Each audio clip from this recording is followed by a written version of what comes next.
The one-on-one talks between President Obama and Saudi Arabia's King Salman could not come at a more tumultuous time in the Middle East, as a U.S.-led coalition fights Islamic State militants in Iraq and Syria, and a Saudi-led coalition beats back Iranian-supported Houthi rebels in Yemen. Many people in the Gulf, in fact the entire Arab world, are concerned about the U.S. position in the Gulf, about the Iran nuclear agreement, about what is happening in terms of Iran's expanding influence in the Levant, in Iraq, in Yemen.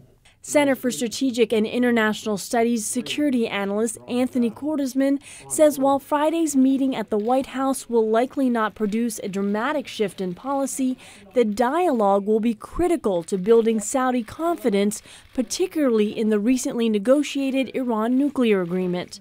They have to be firmly convinced the United States is going to enforce it, is not going to ignore any violations, that it will take a hard stand on it. Beyond the nuclear deal, Iran's behavior in the region will likely also factor into the two leaders' discussion on Iraq.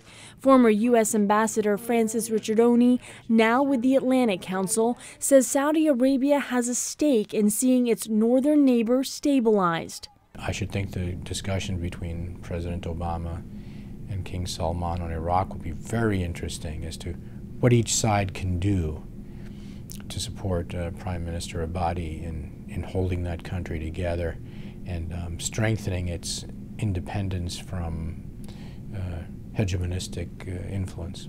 Ending the fighting, urging political reconciliation, and addressing a humanitarian crisis, goals both leaders likely will push for not just in Iraq and Syria, but in Saudi Arabia's southern neighbor, Yemen, where Saudi airstrikes continue to pound Houthi rebel targets on a regular basis.